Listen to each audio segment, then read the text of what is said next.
Here are the best and the worst heroes in the September 13th patch of Deadlock.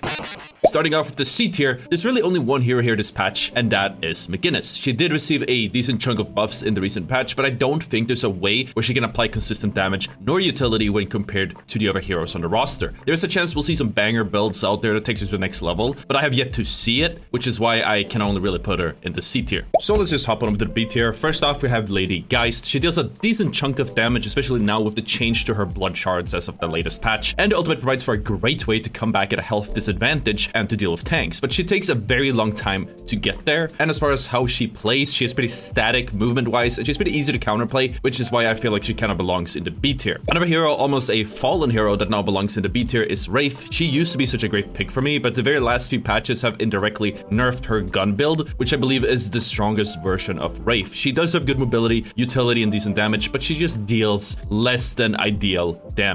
So let's head on into the A tier. This is the biggest or largest tier by far, with the heroes loosely ordered from the worst to best. All of these are valid to play with varying levels of viability depending on your skill level, your lobbies, and so much more, but let's just dive into it. First off, in the A tier, we of course have Pocket. This guy can be absolutely unstoppable in the right hands with an insane amount of mobility on top of a very high amount of burst damage, in addition to an ability that can win entire fights on their own by forcing enemies back to base. I want to say that Pocket's only issue is that unless you get him rolling, then he's gonna be useless. He is the definition of feast or famine, not just because he's a beggar, but because that's just how his kit works. And he doesn't have much of a consistent damage output either. It's all a burst or nothing, but when he works, which is why I put him in the A tier. Next up, we of course have Bebop.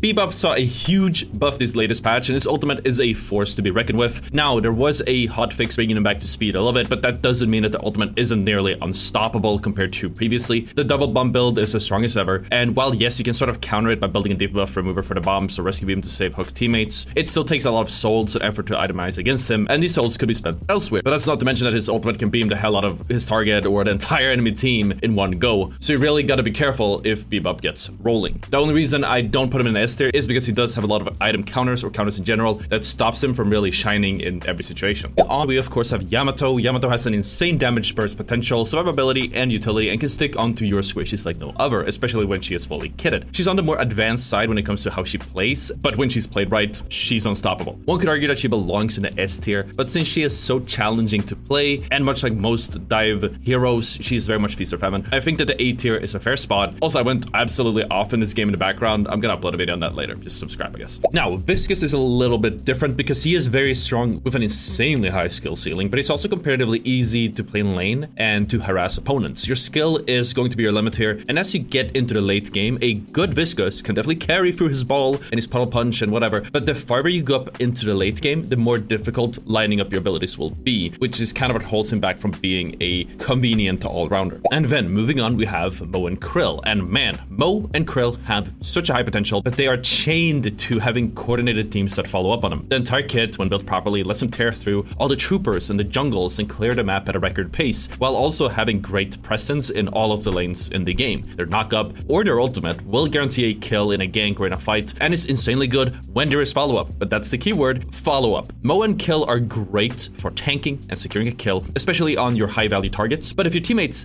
don't follow up, then all of this effort is going to be for nothing. And Paradox sort of has the same problem. On her own, she doesn't pack too much of a punch, and unless you're really far ahead, she probably will have a hard time winning most of your duels. But all of her kit is amazing for her team, with her third ability, letting her roam and gank lightning fast, which lets her secure kills with almost no commitment, and her ultimate can lead to absolutely free kills in really any stage of the game, but it comes with a lot of risk, because just like Mo and Krill, you put yourself in the enemy team for a play, and unless your team follows it up, you really just end up trading yourself. As for Lash, this guy has a lot of hyper carry potential, so if you use his kit right, you can easily win in lane and snowball it into the mid or even late game, and any fight can immediately be turned with the right pick or the perfect ultimate. A gold ultimate is practically a free kill or free fight ender on its own. The problem is that he has a very high skill floor, and if you don't know what you are doing, then the huge ult just kind of turns into a huge throw, pun intended, against certain teams, you might not really see much value from his ultimate since they know how to get out of the way and avoid it. Then we have Warden. Warden hits hard with one of the highest consistent damages in the game. You know, depending on your build, he has an insanely high survivability and a pretty strong pick potential thanks to locking enemies down. Once he's fully built, he will be unstoppable, but the problem with Warden, if there is any, is that he doesn't really have any escapes. You kind of have to all in when you start a fight. If you mess it up, you're kind of useless for a little while, which means you will either kill everyone or you're gonna end up killing nobody. Next up, we have Great Talon. This guy can dish out a lot of damage and be an absolute oppressive menace thanks to his abilities both in lane as well as in the mid to late game. And then the Spirit Owl will not only secure kills, but win you entire fights thanks to its huge damage and the stun, which might be enough for an engage for the rest of your team to follow up and then clean up and win. The Owl lets Great Talon have presence across the entire map at any point in the game, which lets him push up lanes or even secure kills on low health targets across the map, which lets him share the wealth with the rest of the team as well. But he is very reliant on positioning because he is squishy, and if he's caught, he's pretty much dead. Finally, to close out the A tier, we have Haze. She's probably the golden child of the A tier, and you can make an argument that she might belong in the S tier, but to me, she seems like a hero that not only sort of feast or famine, but if she's getting focused a lot or properly and is somewhat itemized against, then she really doesn't make that much of a dent, whether she has 20,000 souls or 50. She is still very strong and can really only be shut down by the most focused of players or teams, which is why she's at the top of the A tier, but still only A tier. And finally, in the S tier, we have heroes that are pretty damn good, but usually have one thing that makes them stand out from the rest. First off, that's going to be Abrams. I was debating whether he belongs in the A tier or in the S tier, but the sheer survivability, the damage output, and the value you can get from both his stun and his ultimate puts him a cut above the rest. Winning the lane is incredibly easy, and he can both be the initiator or the follow-up on another initiator to secure any kills at any point in the game. He's as simple as any hero could be with the highest possible payoff. After that, there is Ivy. Ivy has a great set of abilities. She can either play as a support or a huge damage dealer with a ton of value through every single ability, but especially her stun and especially her ultimate. In my opinion, the ultimate on its own is what puts her in the S tier. She can use it to roam, to gank, to initiate fights, to save herself or teammates to get out of trouble, and even run herself or a teammate with the soul urn to the other side in record pace. Not to mention the value that you get out of a well-placed tier 3 bomb. The map presence you get from her ultimate might actually be unmatched. After that, there is Vindicta. Now, previously, I would probably put her in the A tier since she struggles as the game goes on, but her laning phase and early to mid game